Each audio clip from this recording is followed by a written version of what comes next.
Hello. ഇത് 2 lipsticks കണ്ടാലോ? എനിക്ക് പൊതുവേ ലിപ്സ്റ്റിക്സ് അങ്ങനെ യൂസ് ചെയ്ത് വലിയ പരിചയമില്ല. ഞാൻ അങ്ങനെ യൂസ് ആക്കാറുമില്ല. ഒക്കേഷണലി മാത്രാട്ടോ ഞാൻ യൂസ് ചെയ്യാറ്. അതും കൂടുതൽ ബ്രൗൺ ഷെയ്ഡ്സാ യൂസ് ചെയ്യാറ്. പക്ഷേ ഈ റീസെൻ്റ്ലി ആണ് ഞാൻ ഈ പിങ്ക് കൂടെ പർച്ചേസ് ചെയ്തത്. ഒട്ടും എക്സ്പെക്ടേഷൻസ് ഇല്ലാണ്ട് വാങ്ങിയാണല്ലോ. വർത്തായ ഒരു സാധനമാണ്. അപ്പോൾ ആദ്യം തന്നെ ഇൻസൈറ്റ്സിൻ്റെ ഈ ഒരു ബ്രൗൺ ഷെയ്ഡ് ആട്ടോ കാണിക്കണേ. ഇത് ഇൻസൈറ്റിൻ്റെ ട്രെൻഡി ക്രീം ലിപ് കളർ എന്ന് പറഞ്ഞിട്ടൊരു ഷെയ്ഡാണേ. ഇത് ഒരു 1, 2 മാസമായിട്ട് ഞാനിപ്പോൾ യൂസ് ചെയ്യുന്നുണ്ട്. എപ്പോഴും ഇല്ല, ഒക്കേഷണലി. ഇത് തുറക്കുമ്പോൾ നമ്മൾ സാധാരണ ലിപ്സ്റ്റിക്സിനൊക്കെ ഒരു സ്മെല്ലില്ലേ, അതേ സ്മെല്ലാ. അല്ലാണ്ട് വലിയ പ്ലസന്റ് സ്മെല്ലൊന്നുമില്ല. നല്ല കവറേജ് തരുന്നുണ്ട്, പിഗ്മെന്റഡ് ആണ്. പക്ഷേ ഒരേ ഒരു പ്രശ്നം, ഇത് ലോങ് ലാസ്റ്റിംഗ് അല്ല, ട്രാൻസ്ഫറബിൾ ആണ്. പെട്ടെന്ന് തന്നെ ഇത് എവിടെ ഇട്ടിട്ടുണ്ടോയെന്ന് പോലും നമ്മൾ കുറച്ച് കഴിയുമ്പോൾ നോക്കുമ്പോൾ ഡൗട്ട് തോന്നും.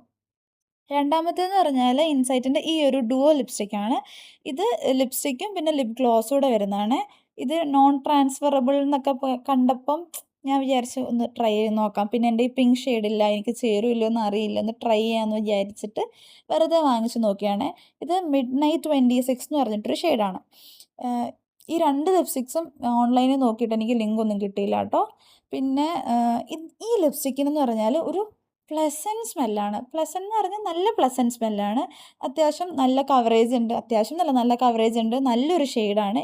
ബ്രൗൺ ഗേളീസിനൊക്കെ ചേരും കേട്ടോ. പക്ഷേ ഒരു ഡ്രോബാക്ക് എന്ന് പറഞ്ഞാൽ ഇത് ഇട്ട് കുറച്ച് കഴിയുമ്പോഴത്തേനും ലിപ്സൊക്കെ ഇങ്ങനെ ഒട്ടിപ്പിടിച്ചുകൊണ്ടിരിക്കും. ആ ഒരു പ്രശ്നമായിട്ട് തോന്നി. പിന്നെ എൻ്റെ മുകളിൽ കൂടെ ഗ്ലോസ് ഇടുകയാണെന്നുണ്ടെങ്കിൽ നല്ലൊരു ഗ്ലോസി ഫിനിഷ് കിട്ടും കേട്ടോ. അതൊക്കെ കണ്ടാൽ നല്ല രസമാട്ടോ ആ ഗ്ലോയി ഫിനിഷ് കാണാൻ. എനിക്കിഷ്ടമായി കേട്ടോ. ഈ 2 ഷെയ്ഡും പേഴ്സണലി എനിക്കിഷ്ടപ്പെട്ട ഷെയ്ഡ്സാണ്. ഞാൻ അങ്ങനെ യൂസ് ചെയ്യുന്നൊരു ഷെയ്ഡ്സാണ്. അപ്പം ഇതിൻ്റെ ലിങ്ക് എനിക്ക് നോക്കിയിട്ട് അവൈലബിൾ അല്ലായിരുന്നു. അവൈലബിൾ ആണെങ്കിൽ ഞാൻ ഇവിടെ ടാഗ് ചെയ്തേക്കാം. അപ്പോൾ അത്രയേ ഉള്ളൂ. ബൈ.